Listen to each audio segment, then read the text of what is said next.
dans des délais raisonnables serait la énième preuve de la politique prônée par le parti PASTEF, le Djoub, le Djoubol et Djoubonti selon le communiqué. Avant celle-ci, le président de la République avait démissionné de son poste de secrétaire général, publié les rapports des corps de contrôle et interdit le cumul de fonctions, pour n'en citer que cela, symbole d'intégrité, de redevabilité et qui, soit dit en passant, siffle la fin du présidentialisme plutocratique, martèle la missive. Le BPN encourage et soutient sans faille l'orientation du président de la République de consolider durant le second semestre de 2024 la phase cruciale de reddition des comptes. Ceci pour mettre la lumière sur les actes intolérables et inqualifiables de prédation économique et financière du régime sortant. Une attention toute particulière doit également être accordée à ce que justice soit rendue et à ce que soient réparées les pertes et dommages subis par les victimes de la répression brutale et mortifère du régime de Macky Sall.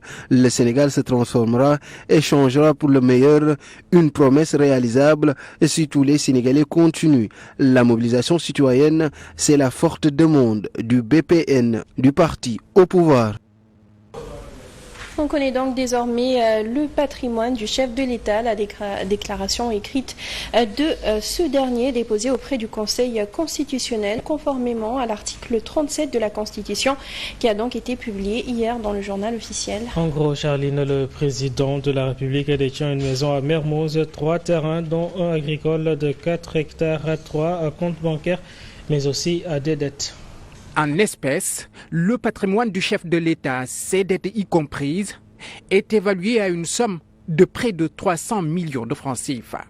La déclaration de ces biens publiée dans le journal officiel établit que Bassirou Diomaye Faye dispose d'une maison construite à 134 976 000 francs CFA sur une parcelle de 200 mètres carrés à Mermoz dont la valeur vénale du terrain est évaluée à 140 millions de francs CFA. Le rapport indique qu'il a aussi des immeubles non bâtis, dont un terrain de 80 mètres sur 40 dans son village à Ndiaganyao, un terrain obtenu en 2017 sur délibération estimé à 3 millions de francs CFA, un terrain agricole de 4,3 hectares à Sandiara obtenu sur délibération en 2022 et dont la valeur est estimée à 15 50 000 francs CFA et son investissement à 29 millions de francs CFA. Et un autre terrain nu de 202 mètres carrés à Kermoussar, évalué à 1 700 000 francs CFA, acquis en 2009. Son seul véhicule de marque Ford, acquis d'occasion en 2022, lui a coûté 19 millions de francs CFA. Le président sénégalais détient 3 comptes bancaires, dont 2 à la BICIS, un compte courant dont le solde est estimé à 14 776 405 francs CFA, un compte épargne évalué à 2 690 et un autre compte à la UBA dont le montant est de 7 457 850 francs CFA. Cependant, le chef de l'État a aussi des dettes à payer, 6 478 451 à la BICIS et 24 486 162 francs CFA à la UBA. En attendant, toujours dans l'appréciation du premier bilan du président Bassirou Diomaye Faye, il tient le bout. C'est ce que pense Déthié Diouf. Le président de Vision Alternative pour le Sénégal invite les populations à la patience pour des résultats beaucoup plus significatifs. 100 jours, c'est très peu. Mais les actes déjà réalisés dans ces 100 jours, au niveau national, nous avons vu au plan agricole tous les problèmes qui ont été réglés. Au plan éducation, je pense que ce qui est déjà fait est extrêmement important. Nous pensons aussi que ce que le président Diomaye, ce qu'il est en train de faire au niveau international, c'est extrêmement honorant pour le Sénégal. Les discours tenus, les approches, n'est-ce pas? Donc il est conséquent par rapport à la dénomination qu'il a donnée à ce ministère de souveraineté, n'est-ce pas? Donc nous devons être un peu patients et nous interpellons les jeunes. Parce qu'on entend que les gens disent, oui, le phénomène s'amplifie. Mais c'est normal pour le début. C'est normal. Parce que tu as trouvé un budget, tu ne peux pas trop sortir de tout ce qui a été arrêté. Donc tu ne peux qu'accompagner, limiter les dégâts, commencer à faire des réorientations et se préparer à mettre un budget de vérité adapté effectivement donc au projet pour prendre en compte véritablement les aspirations des Sénégalais. Parce que nous avons un projet, n'est-ce pas, mais nous attendons l'occasion de pouvoir le leur soumettre et qui apportera une vraie réponse à ça s'appelle le citoyen moderne. Et on revient sur la polémique autour de l'événement de Thiaroye 44. El Mamadou Ndiaye de Tahaou, Sénégal, a réagi au poste du Premier ministre, appelant la France à reconsidérer ses relations avec l'Afrique. Le maire de Thiaroye-sur-Mer estime qu'Ousmane Sonko a bien raison d'une part, mais il doit donc assumer ses positions en utilisant sa casquette officielle. Moi, je dis que par rapport au fond, effectivement, nous sommes d'accord avec le Premier ministre que cette histoire concerne à la fois le Sénégal que la France, à telle enseigne aujourd'hui que, effectivement, la France doit beaucoup plus de considération, d'autant plus que c'est nos ancêtres qui ont été à la limite trahis, si je peux m'exprimer ainsi.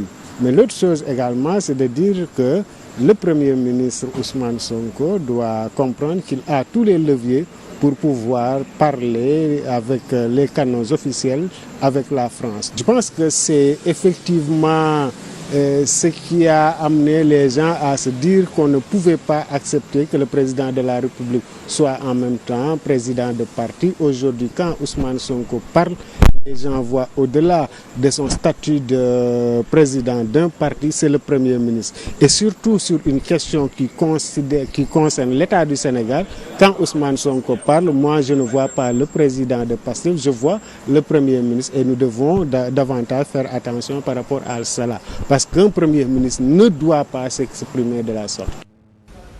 Et puis cette sortie explosive du professeur Modignan accusant l'ancien président Abdoulaye Wade d'être le commanditaire du meurtre de maître Babacar Sèye. Sa déclaration choque et c'est le cas pour la Dior Diop. Le responsable PDS de Dieuppeul-Derklé se désole d'une telle accusation. Il estime que Modignan est nourri par une rancune vis-à-vis du leader du Parti démocratique sénégalais. Déterrer ce que tout le monde a déjà oublié, 10 ans au moins. Je pense que ce vieux vit toujours dans les années 80, sous Diouf, ou les années 70, avec Léopold Sédar Senghor. Il faut censurer ce gars. Je considère que psychologiquement, il n'est pas apte. Il est animé d'une rancœur contre Abdoulaye Wade. Avec l'expertise qu'il a, 40 ans dans l'inspection, il serait mieux qu'il propose quelque chose d'autre, de plus solide, au président Bassirou Diomaye Faye.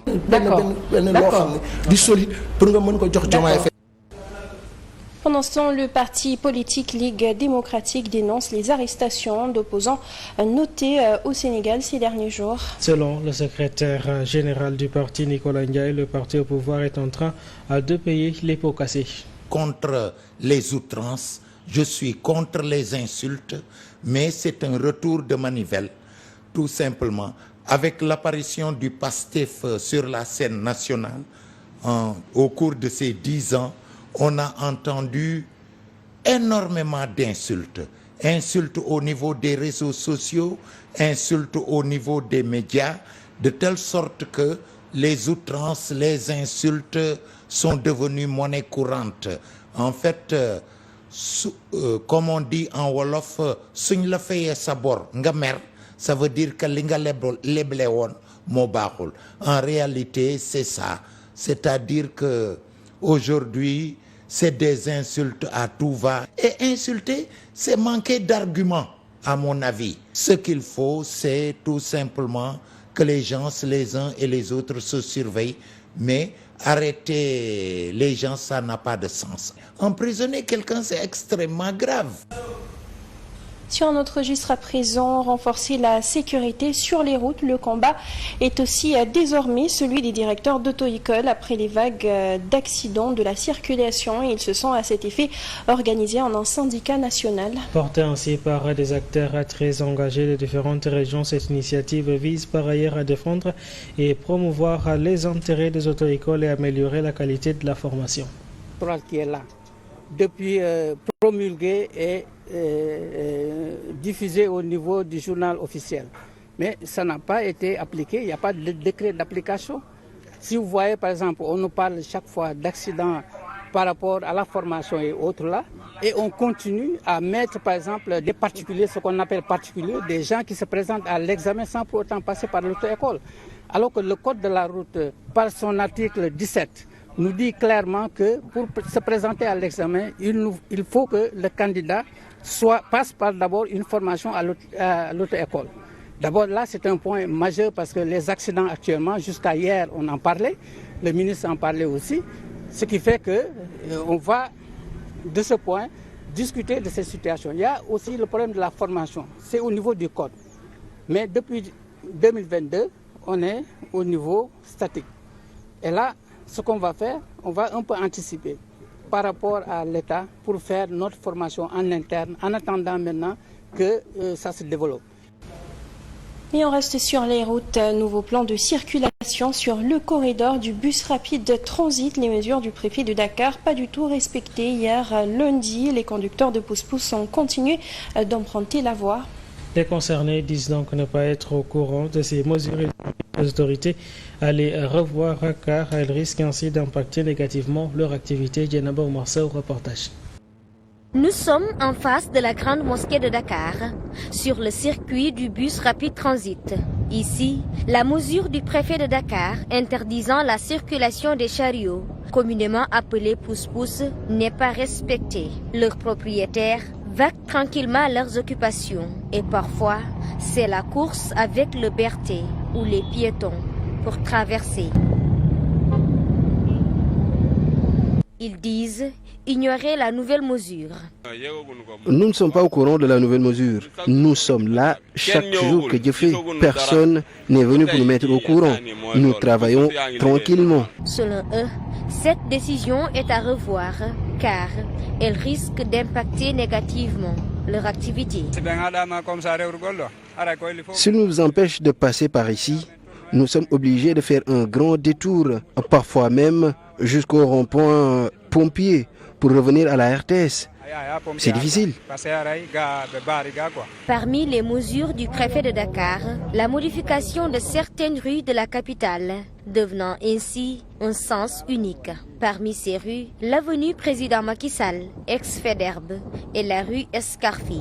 Ici aussi, le constat est le même. La mesure n'est pas respectée. Les voitures et les motos circulent librement dans tous les sens, malgré l'installation des panneaux de signalisation. Interrogés sur la question, les usagers estiment que la mesure poserait plus de problèmes qu'elle n'en résout.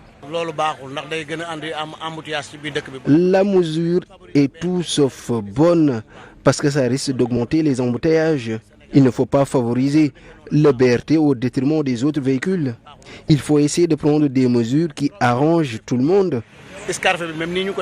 Ces mesures devraient entrer en vigueur ce lundi 29 juillet, mais pour le moment, rien n'a changé ici. Pour leur part, les usagers invitent les autorités à revoir leur démarche. Direction le marché Sandaga, beaucoup de tabliers se sont convertis en marchands ambulants. Les opérations de déguerpissement sont passées par là. Et les responsables, les autorités doivent donc accélérer les travaux de ce marché en chantier depuis presque 4 ans, même s'ils sont toujours en négociation avec les autorités pour le bien-être des commerçants, nous dit-on. Au rond-point Sandaga, les images parlent d'elles-mêmes. Difficile de rencontrer un tablier au niveau des artères de la route. Ils se sont tous transformés en marchands ambulants pour des raisons connues du grand public. La situation n'a pas encore changé. C'était difficile au début, mais petit à petit, les gens reviennent au niveau des trottoirs. Il n'y a plus de tablier par ici. Nous étalons nos marchandises par terre. Nous avons besoin d'aide vraiment. Ici, le commerce bat son plein, des marchandises étalées à même le sol sous le chaud soleil depuis l'opération de déguerpissement. Les choses ont beaucoup changé, mais pour ces responsables, ils sont en négociation très avancée avec les autorités. Nous négocions avec les autorités. Nous les invitons à comprendre que la situation est difficile. Nous leur soumettons des idées par rapport à la situation, comme par exemple qu'ils nous accordent un peu de temps en attendant. Le nouveau marché En chantier depuis presque plus de 4 ans, c'est le lieu devant accueillir les commerçants qui occupent illégalement l'espace public. Mais malheureusement, les travaux sont au ralenti, soutient-il. C'est en 2020 qu'on a été sommé de quitter le marché pour sa rénovation. Les travaux devraient durer 24 mois. Mais comme vous pouvez le constater, ça avance comme nous le souhaitons. Le marché Sandaga fait partie des marchés historiques du pays. Depuis sa création bien avant les indépendances, il ne cesse d'accroître, niché en plein cœur de la capitale. Santé publique à présent, le programme national de lutte contre l'hépatite a célébré hier la journée nationale de lutte contre les hépatites au ministère de la Santé et de l'Action sociale. Les hépatites qui aujourd'hui continuent d'avoir un taux de prévalence assez élevé au Sénégal, bien que les efforts ont été consentis depuis plusieurs années. Ousmane Ba. Ne pas ignorer, agir maintenant, comme pour dire qu'il y a urgence de prendre des mesures idoines pour endiguer le fléau des hépatites. Urgence qui se manifestent en des chiffres alarmants. Selon les dernières études, en 2023, plus d'1 million de Sénégalais seraient porteurs chroniques d'hépatite B et 360 porteurs chroniques d'hépatite C. Ils transmettent ces virus pendant des années avant d'évoluer eux-mêmes vers la cirrhose et le cancer du foie. Pourtant, le Sénégal a très tôt mis en place un programme national de lutte contre les hépatites, qui lui a d'ailleurs valu bien des satisfactions. Le Sénégal est un leader en matière de lutte contre les hépatites. C'est l'école de Dakar qui a montré pour la première fois dans le monde la filiation hépatite, cirrhose, cancer du foie. C'est le Sénégal également qui a bien mené les essais vaccinaux contre l'hépatite B. Ici, à Niakhar, il y a de cela 50 ans. Cependant, sur la prétendue recrudescence de l'hépatite B à Bombay, la coordonnatrice du PNLH répond ceci. Et je ne confirme pas, il n'y a aucune donnée épidémiologique aujourd'hui qui confirme une recrudescence de l'hépatite B à Bombay. Réponse assez curieuse quand même, puisqu'il y a de cela quelques jours, les autorités universitaires de Bombay sortaient une note de service pour des mesures de sécurité au niveau du campus, après observation de la recrudescence du VIH et de l'hépatite B dans les districts sanitaires. On termine avec le sport. Le Sénégal continue de se heurter au mur. Mathieu Ousmane Seye a été éliminé dès les préliminaires du 100 mètres nage libre aux Jeux Olympiques de Paris 2024. Le nageur sénégalais âgé de 22 ans a donc terminé 6e de sa série avec un temps de 50 secondes et 84 centièmes. Malgré cette élimination, il a amélioré son record personnel précédemment établi à 51 secondes 44 lors du 15e meeting à Amiens. Et sur ce, nous passons tout de suite à la revue de presse. Bonjour. Les quotidiens de ce mardi se sont principalement intéressés à la déclaration de patrimoine du président de la République Bassirou Diomaye Faye et au bilan macabre de l'accident de la circulation qui s'est produit lundi sur la route nationale numéro 2 à hauteur du village de Palmaeo Fall. Selon Le Soleil, le président passe à l'acte. Le président de la République Bassirou Diomaye Faye a, conformément à la Constitution déposé depuis le 2 juillet dernier, sa déclaration de patrimoine au Conseil constitutionnel, indique la publication, soulignant que le document a été traité et publié par l'instance juridique dans le journal officiel. Le Soleil résume les chiffres des avoirs du président et fait savoir que le salaire mensuel du président Bassirou Diomaye Faye est de près de 5 millions de francs CFA, un épargne de 2600 francs, une maison, 3 terrains, une voiture avec un endettement de près de 25 millions de francs CFA. Mais Sud Quotidien, qui titre le patrimoine de Diomaye dévoilé au public, précise que le chef de l'État a contracté 2 prêts bancaires pour lesquels il lui reste à payer respectivement 8 478 451 francs et 24 486 162 francs. Diomaye, endetté mais riche, fait remarquer les Échos qui rapportent les chiffres du patrimoine du président. Sa maison coûte 274 976 000 francs CFA, y compris le terrain et la construction. Un salaire de 5 millions, des dettes de 31 millions, un terrain de 4 hectares où il a investi 44 millions, qui affirme que les avoirs immobiliers du président Diomaye n'ont pas changé entre-temps. Sinon, la voiture d'occasion citée quand il était candidat ne figure plus dans sa déclaration de patrimoine en tant que président de la République. République. Son prêt sur avantage de 30 millions, la valeur de sa maison à Mermoz fixée par un expert à 134 976 000 francs pour un homme qui fait 15 ans dans la fonction publique, sans oublier la valeur du terrain qui avoisine les 140 millions, ce qui fait dire au quotidien Les Échos que le système a fait de Diomaye un homme bien casé.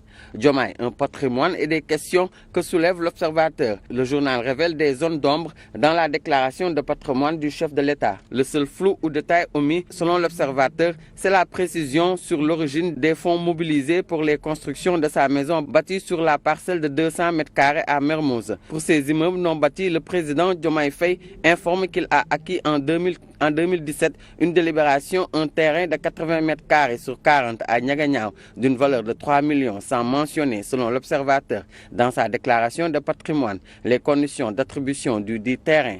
En 2022, sur délibération aussi, il a acquis un terrain agricole de 4,3 hectares à Sandiara. Là aussi, les conditions d'attribution des 4,3 hectares de Sandiara n'ont pas été précisées dans la déclaration de patrimoine du président Diomaye déposée au Conseil constitutionnel, fait remarquer l'Observateur. Les quotidiens ont également mis l'accent sur l'accident de la circulation qui s'est produit lundi sur la route nationale numéro 2 à hauteur du village de Palmao Fall dans la commune de Nandou Fall. L'hécatombe sur les routes met en exergue l'AS, indiquant qu'au total 11 personnes ont été tuées sur le coup, dont le chauffeur avec 9 blessés, dont 8 dans un état grave. Malheureusement, une 12e victime a succombé à ses blessures.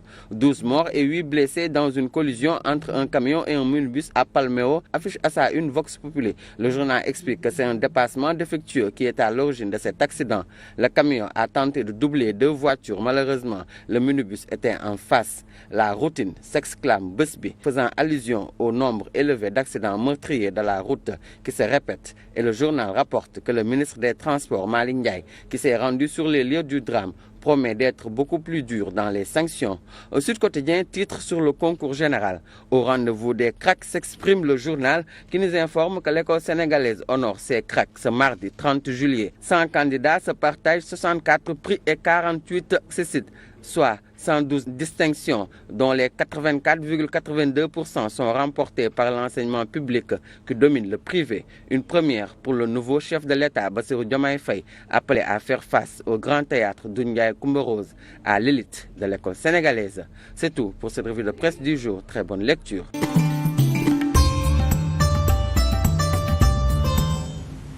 Et c'est la fin de ce journal. Merci à vous de l'avoir suivi. Merci Grégoire. Au plaisir, Charline. Et à 14h, vous aurez le Wolof. Merci, bonne suite de programme sur la 7 TV.